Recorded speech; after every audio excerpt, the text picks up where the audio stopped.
Welcome into the Talkin Tide podcast on the Reier on YouTube channel. I'm Chase Goodbread, sports columnist with the Tuscaloosa News, joined as always by Travis Reier, the proprietor of Reier on YouTube. Be sure to give it a like and a subscribe. We are breaking down Alabama fall camp once again here on the Talkin Tide podcast.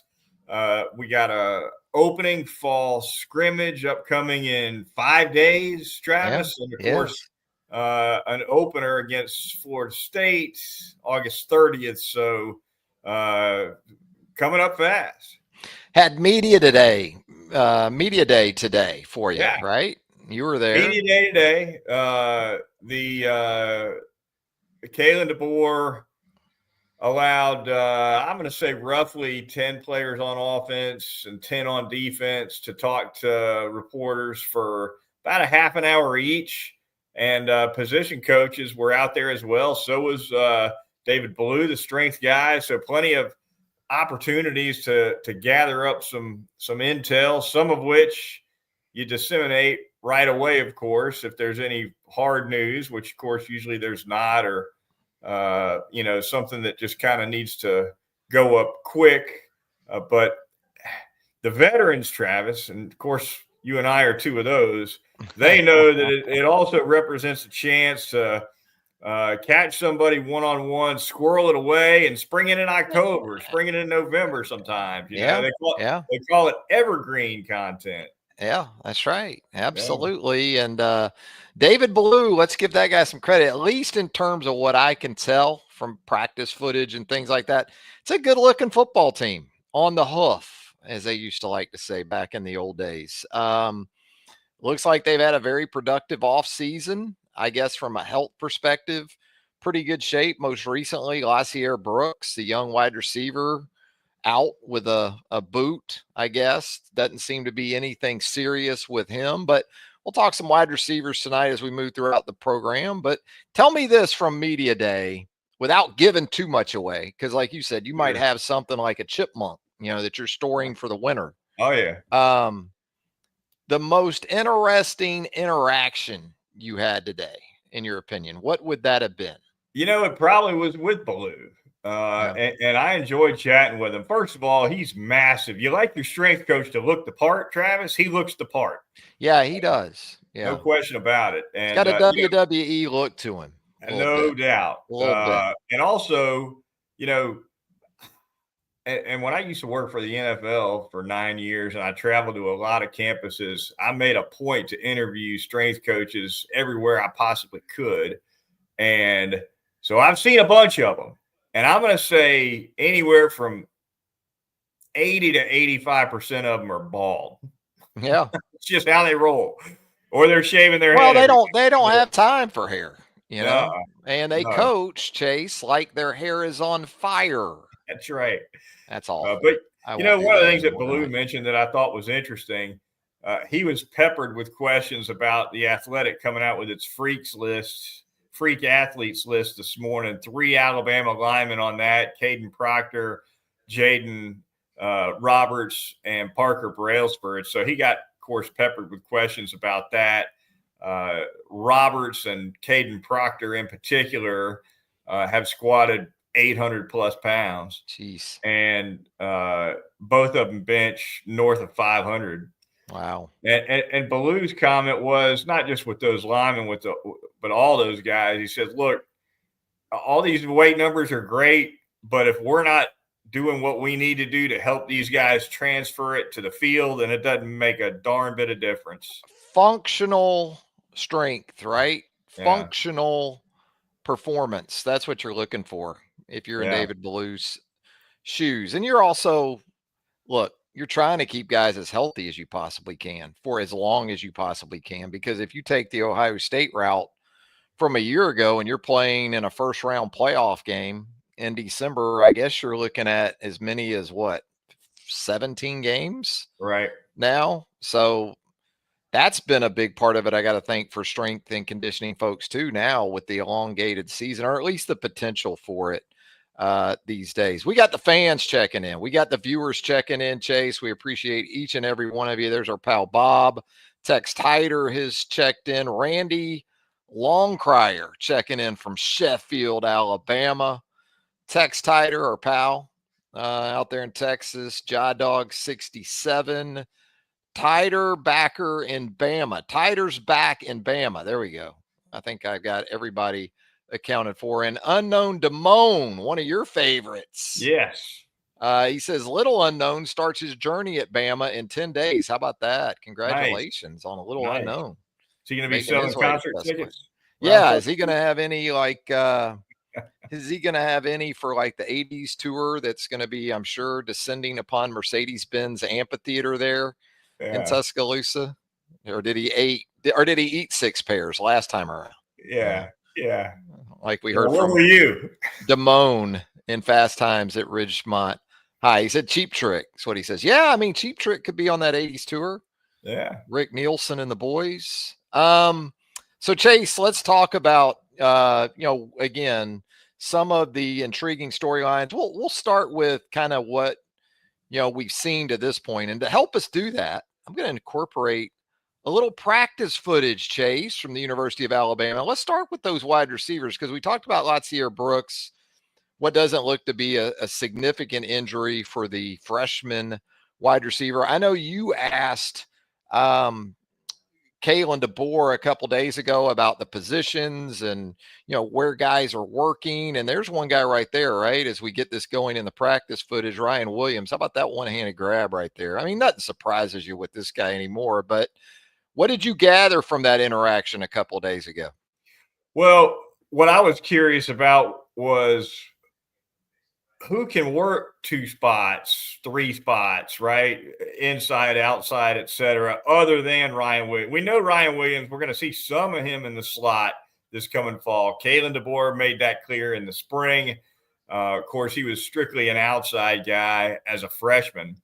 And Jeremy Bernard's been around so long, he can work inside, he can work outside. But beyond that, who's got the versatility? The first name that came up from Kalen DeBoer was Rico Scott, Travis.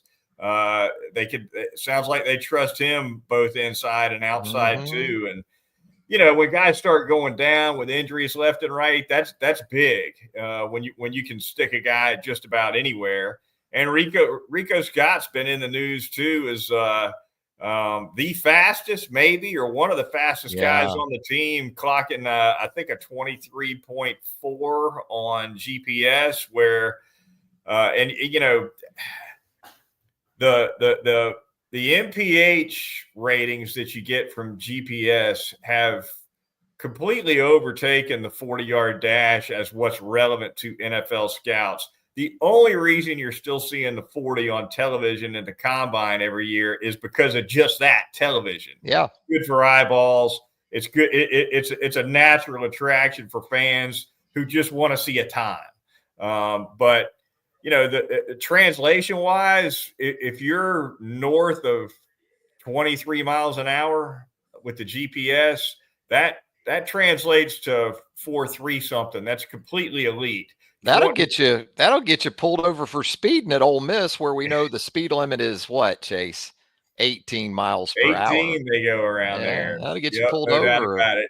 If you're 22 to 23 on the miles per hour, then that puts you kind of in the 4.4 range. Yeah. So that tells you a little bit about what Rico Scott can do wheels wise. It's just a continuation, isn't it, of this wave of positivity surrounding the young wide receiver from the state of Pennsylvania. Some of the things I've heard about Rico Scott that I like just as much, if not more, Chase, is his physicality. This is a dude that doesn't mind that part of the job, which we know blocking is a part of that.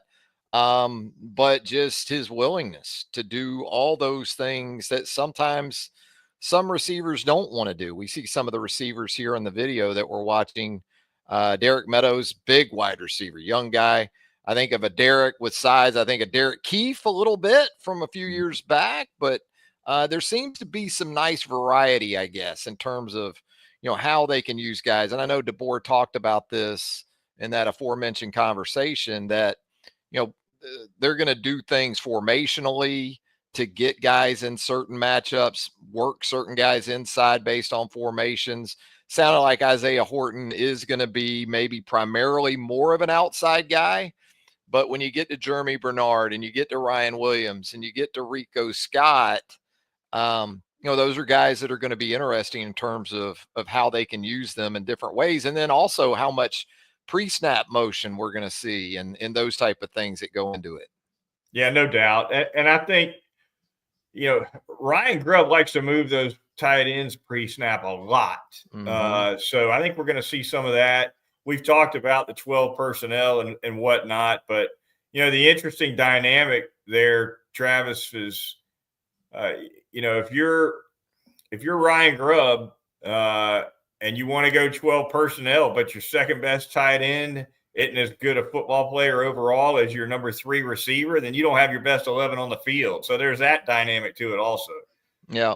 Some stuff I like from this video too. We've seen Cole Adams coming off an injury. This is some fundamental type of get off against maybe some physicality, some press coverage, and then, still maintaining leverage in your route and then doing what you need to do at the top of it. And a couple of guys that you wonder about that with because of the injuries they sustained, and especially the guy we're looking at right now, Chase, is Jalen Hale. And I like this because watch his left foot right there. And that's that left knee that he's coming back from. Doesn't seem to have much, if any, hesitation in planning that and getting out of that break and trying to work up that line. This is a guy I know that's been talked about a lot in preseason as well. Yeah, Ryan Grubb was asked about him just the other day, and he said, look, this guy is one of the best stories on the team in terms of what he's come through and how he's recovered from his injury. They got him kind of running straight line stuff as early as, I think maybe late November, early December last year, and we saw him in Tampa practicing a little bit, I think with a black jersey on, but doing what he could out there as they were preparing to play Michigan down in Central Florida, and looked pretty good then too, although he wasn't going full speed. You're Jalen Hale now, it's time to turn it on and do that and go full speed. And, if you're Jalen Hale, you need to get there as quick as you can because the competition is not getting easier, it's getting stiffer. Yep. What about this guy? Here's Cole Adams we talked about too, and kind of the same thing with him, maybe the opposite leg and foot there working back the other way. And here's an interesting guy right here, Jalen Mbakwe. I know he was asked about here with Kalen a couple of days ago, and it sounds like that transition to full-time receiver. What's interesting about Jalen Mbakwe, and I don't blame Clay Chalkville's offensive brain trust or coaching staff at all. If I had a guy like that at the high school level, I would probably do as much as I could to eliminate the middleman in terms of getting the ball in his hands. Right. But maybe a byproduct of all that was that Mbakwe, when he got to Alabama, was a bit positionless, right?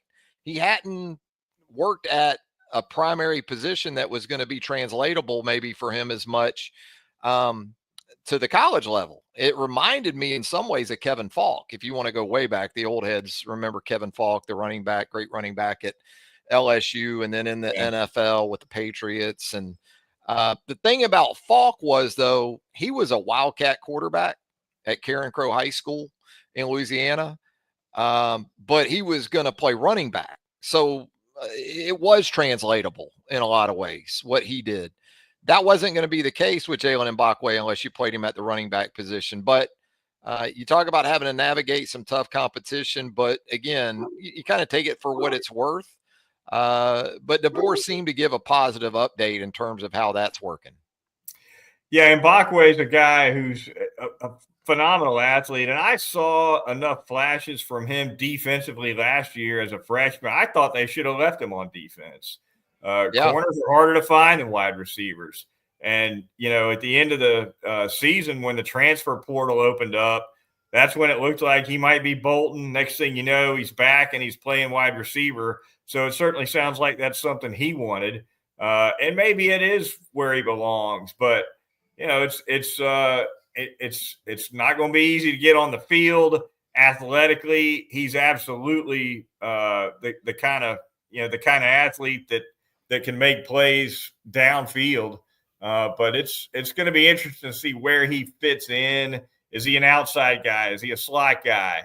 And what they want to do with him. What are the routes that he's comfortable running? Can he block? A lot of this stuff is for him anyway.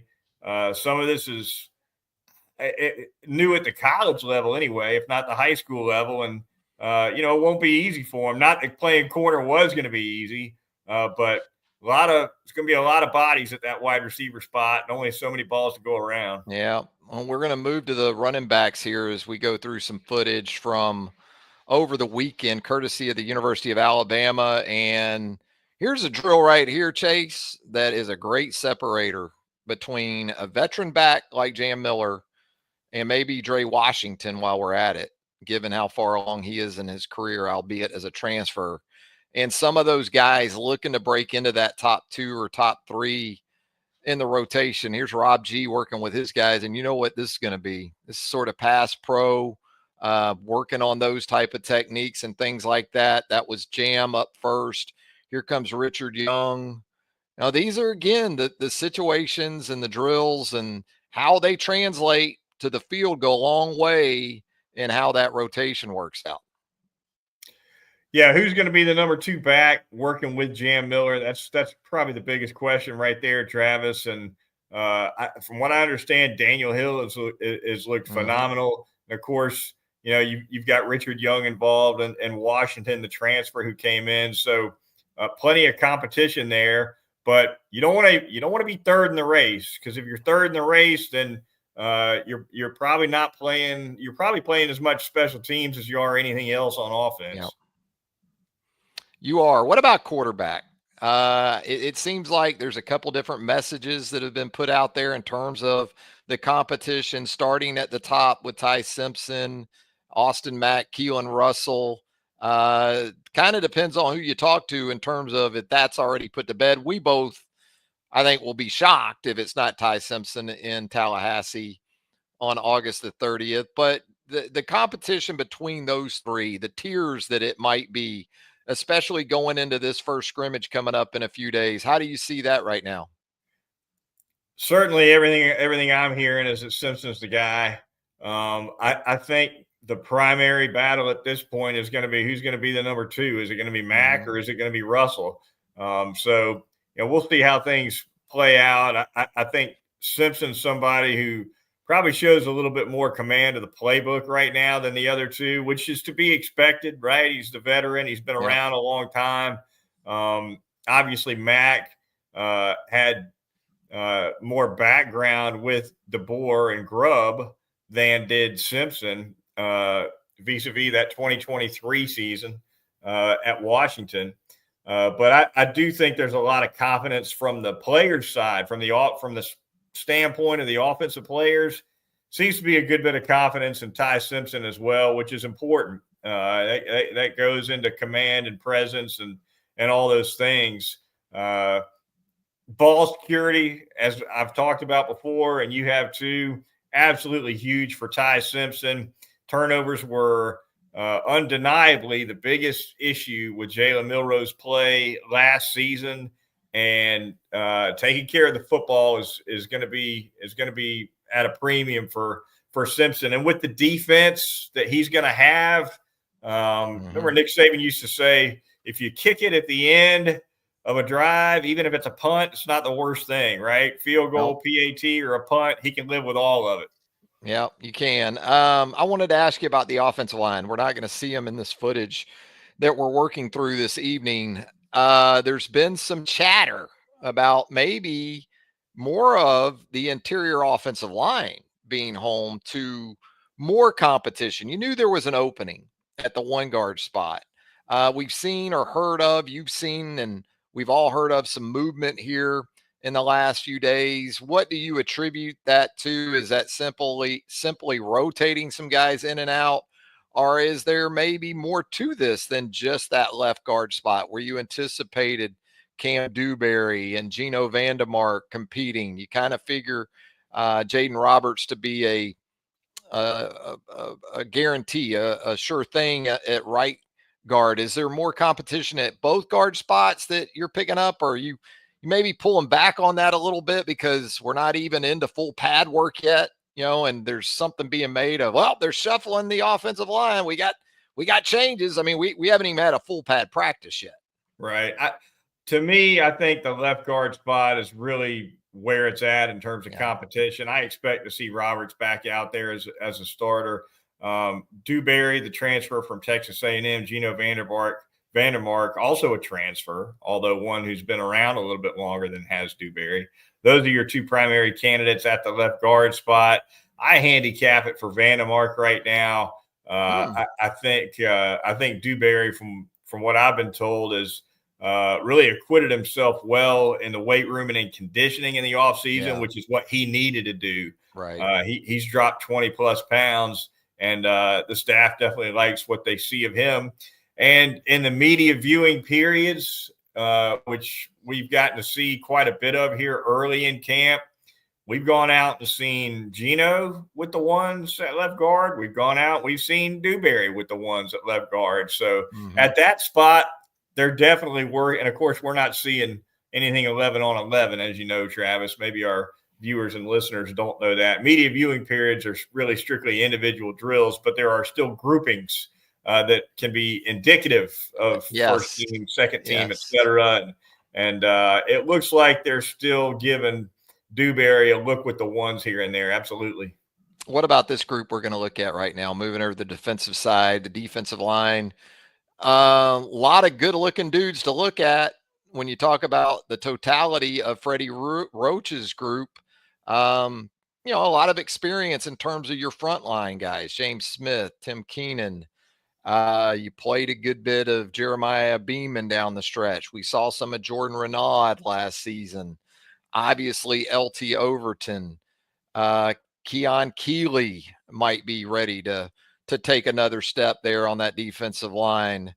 But at the bottom line is that there needs to be more production. When you look at tackle for loss production, you look at sack production from what's coming back, there's got to be a big step up. So what are you thinking there in terms of going into full pad work and, how that might shape up? Obviously, Keenan right there in the middle, you feel great about. This guy, Steve Bolo Boomwa, has potential and a good body. There's Edric Hill, another guy, maybe a bandit, maybe another defensive end type. But, production, I mean, we can talk about all this great stuff in the preseason and leading up to Florida State, but eventually we got to see it. No doubt. I got a chance to talk to James Smith a pretty fair bit earlier today at Media Day. He's definitely a prime candidate, I think, Travis, to get a lot more playing time than he saw a year ago. He said that he went down to Tampa, and of course he had a strong performance in the bowl game. One of not many guys on Alabama's team that looked good against Michigan. But he said, hey, I did not go down there with the mindset of, oh, we just got here. We just got this far and didn't get to where we wanted to be. He looked at it more as an audition, which as a young DL or a young anything, that's what you want. Went into the off season, a little bit more commitment, a little bit more maturity from James Smith in the spring and summer. He looks good right now. He's very athletic. He can move for his size. There's no question. And Alabama needs him quite a bit. And I bring him up a lot. I think there's a high ceiling there. Mm-hmm. A high ceiling with several of them. LT Overton stepping up, having a little bit better season than he did a year ago. Of course, that's going to be as big as anything. Jordan Renaud, we're looking at right here in this still shot of the practice footage, shooting the hands. This poor guy doing the pads here. I mean, how do you get that job? Right there, Chase. That's not the job I want. Jordan Renaud shooting those hands at me as I hold a small pad. It looks like he's got the Zens or maybe some dip there in his pocket. I hope he didn't swallow that. I got to question the stance, right? I mean, if you're going to be holding that thing and taking a shot, you got to have that right foot. Oh, there he goes. There he goes. Yeah, the facial expression says it all. We're doing this crap again. Yeah, and they got a couple more in there. There you go. That's Henry there, the newcomer. Look like he took it a little easy on his guy. There you go. That's Renaud not taking it as easy. Cavante Henry coming in, the one-time Oklahoma signing. There's Keon Keeley. He's been interesting of late. This is a guy transitioning to more of a bandit defensive end role. Chase, when you've been out there physically, have you noticed that continued transformation that he's sort of undergone physically to make that happen? I have, no question about it. Keeley looks like he's ready to go now. People have been waiting on him a while, right? 5-star guy coming out of high school. You get that 5th star, and people think, oh, you're just going to jump in and be a star right away. Doesn't happen for all of them. Mm-hmm. He's a guy that's needed some time to develop, and somewhat like the wide receivers we talked about. It's not going to be an easy rotation to crack, but if you're Kane Womack, and we know he likes to play a lot of guys, as long as you got to make that 2 deep, right, Travis? You make the 2 deep, you're going to see plenty of action. If you don't, maybe not. Yeah, absolutely. And we talked about Jaden Roberts. We are going to see some OL here. Jaden, of course, had some injuries that he worked through a year ago, so hopefully he's able to maintain health. And a very interesting guy right here, too, Wilkin Formby. Seems like it's been kind of quiet on that right tackle front. If anything, I've said it before, I think Wilkin Formby is going to prove to be just fine there. I'm more worried about your third tackle. And I know they've got some guys that can swing out there. They've got some young guys that they really like, as they should. But going into full pad work and the upcoming scrimmage, Formby looks to be in a great spot. He does. I think he's pretty entrenched there at that right tackle position. From what I've seen on the practice field and heard off the practice field, and also directly from Elias Islandon himself, talked to him a little bit today. I think Islandon's a guy who they're kind of grooming to be the swing guy, the do-it-all guy, kind of the Alfred McCullough, if you will, who can just move around. Islandon told us today that he actually has gotten a few center reps, matter of fact, in practice. So they're moving him all around, and it's probably no telling where he could go. But if somebody goes down on that starting offensive line, there's a good chance whoever it is, Islandon will be the guy who's going to jump in there. But to your point about Wilkin Formby, right now it looks to me like he has got his heels dug in for that starting role a lot more strongly than he would have, let's say, a year ago when he was battling Elijah Pritchett for that job. Yeah, and if you want tight ends on this football team, we got you covered. I think it's 8 scholarship tight ends now, or at least scholarship caliber type tight ends. Maybe you've got one of those guys that isn't technically scholarship, but there's one of them right there, and Brody Dalton, the transfer from Troy. Josh Cuevas coming off of his injury from back in the spring. Marshall Pritchett coming off of a knee injury as we're working through these guys. Jackson Marco, the transfer from West Virginia right here. Literally, I have a roster right here, Goodbread. Yeah. And the reason why I have it is because of this position. New faces, a lot of transfers in, no question. A couple freshmen, Caleb Edwards coming in late as a freshman, a lot. Pritchett, it's Cuevas and who right now, right? Cuevas and you better break out your game program after that. But a lot of these guys look really good on the hoof, especially Danny Lewis Jr. Maybe, is he ready to take that next step and be a combo guy to go along with the Josh Cuevas? A lot of competition, and I don't know, to you, did it say a lot the extent at which they went to the portal to bring in guys, and not just the couple of, Caleb Edwards, very impressive looking true freshman, but they went to try to stay old at tight end to go along with Cuevas. Went to the portal twice at the tight end position, right, Double Travis? They did. Got some tight end help in December, turned around and got some more tight end help in April. So obviously, and signed a couple freshmen at that position. So obviously it was an area where they felt they really needed to revamp, having lost a couple of guys to the NFL, and Robbie Utes and CJ Dupree from last year. Cuevas top of the heap, though, Travis. They've got him on kind of a pitch count when it comes to reps here early in camp. You may recall he missed roughly the last half of spring ball with an injury. So he's not quite 100% yet, even though they don't have him in a black jersey or anything. He's out there working with the team. But when they get Cuevas going 100%, that should be pretty big for the offense. Brian Ellis today told me he couldn't have been happier with what he's seen from Cuevas thus far. They need him at the top to be healthy, and give him some punch downfield in the passing game. The area of growth for Cuevas is as a blocker, but They feel really good about him as a guy who can make catches and make plays downfield as a receiver. Again, man, tough gig for some of these guys working these blocking pads. You're taking some shots. Yeah. These big tight ends coming off. There's Cuevas coming off of that foot injury from back in the spring, still working his way back into it. But a deep position, and it's going to be fascinating once we get into full pad work and beyond this first scrimmage to see how that begins to sort out at tight end. Wanted to ask you about the defensive secondary real quick before we get out of here, because, corner added some significant talent there via the recruiting haul from this last time around. But what about the Husky position? And maybe Wolf too. I want to see more twitch, man. I need more twitch. I want to see some twitch at Husky at that slot corner position. Right. Although, as we've talked about in the past, that's multifaceted. You still got to have some physicality. And maybe as much as anything at Husky, if there's some ties going on there between a guy or two or three, might come down to who's the most effective blitzer, because until we see it from the Wolf position more in the pass rush, you might be counting on bringing that guy from that spot.